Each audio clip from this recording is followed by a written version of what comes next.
Hey guys, this is Bo. We're back in the house again. This week has been awesome. I'm telling you, awesome. Jay Huron, Bart Pawlowski. We've got the IndyCar drivers showing up left and right. And now what we got in the house is Jason Connors, head coach at Delta State University. How you doing, Coach Connors? I'm doing good, Bo. Glad y'all are having me on. Well, we greatly appreciate it. You have just taken over the new reins from a legendary coach at your school. Yeah, Steve Reeves was here for 20 years, winningest coach in school history. And Delta State is athletically across the board. We're good in everything, but Coach Reeves certainly did a tremendous job with this basketball team, and we are respected throughout the nation. So I was the only one dumb enough to take the job. It's got to be a little intimidating, even though it's a dream job for you from what it says on the bio and all over the internet. It's got to be a little intimidating to step in behind someone like that with the whole area expecting great things from you. Yeah, I was Steve Reeves' assistant for eight years. Delta State. I got my master's degree here to start on my doctorate degree. So this is kind of home for me. I think the community was very, very supportive and anxious that I would get the job. I've certainly put a lot of blood, sweat, and tears into this thing, and I feel like I've had some part of Coach Reeves' success, and I hope and pray that we can continue that.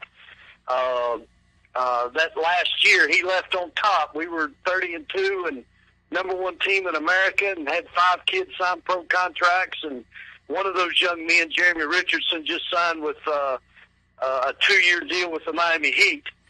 So lost 9 seniors off of that team, and my first year, last year, the year after that team, we won 18 games, and was pleased with our kids, but we lost our point guard the last 6 games of the year. Or I think we would have been a little better. 30-2 is pretty good, Coach. Yeah, that's strong. That's hard to follow. I don't care who you are. Yeah, well, we had a recent discussion here that's all over YouTube and on our website, and I'm a big Division II guy. I love the Division II style. I like the type of athletes that are recruited. Not that I'm not a Notre Dame fan at heart, but the reality is it seems like the Division II do a really good job of really building up the person, and then there's the athletic end of it. Can you speak to that a little bit? Bo, I agree wholeheartedly. I think that there is a tremendous push from presidents and athletic directors to meet the needs of the total student athlete at the Division II level. I have been on the Division I level and recruited for 7 years, and it is certainly more of a business at that level. And to me, that's sad, because I think that the positive thing that has been about Delta State is the continuity of staffs, of coaches, of assistant coaches, of being here and raising families here, being a part with, right now I still talk to a lot of our kids that graduated years ago. They still call and are still a part of this. So yes, I think that the Division II school, the Division II atmosphere does set a better precedent as just being a student athlete in the true sense of the term. And so, it's a little less business and a lot more relationship, and we want to see these kids graduate. That's what we tell them when they come in. And but we've had success over the years having kids sign professionally, and that's a dream that all these young men have, and we've done our share there.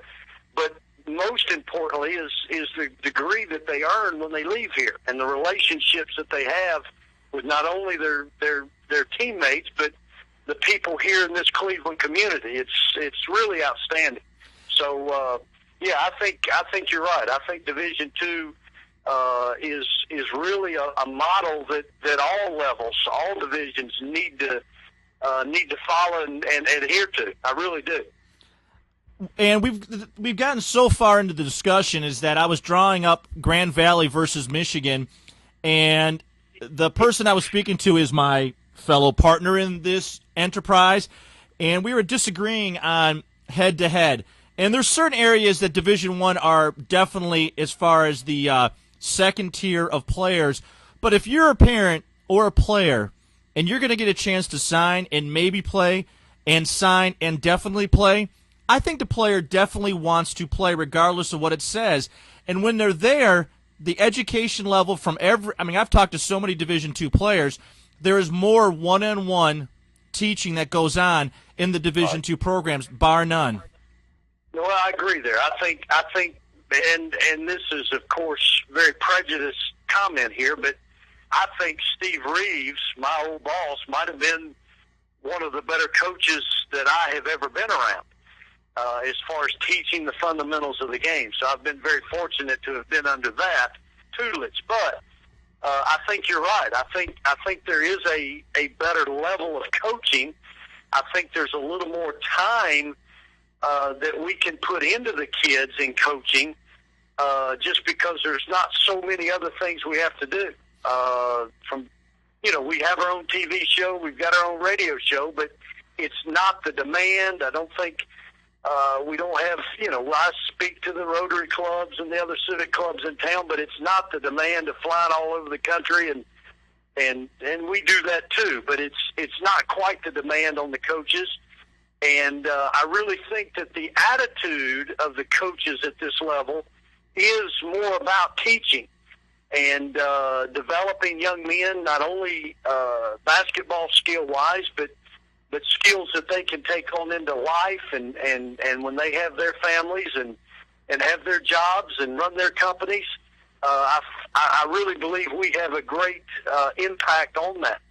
So, yeah, I think this is a special level, and I think it's a special place to be. And you referred earlier to the talent level. I remember when I first got in the Gulf South Conference, you used to could have 3 Big One players and be able to place, win a league, and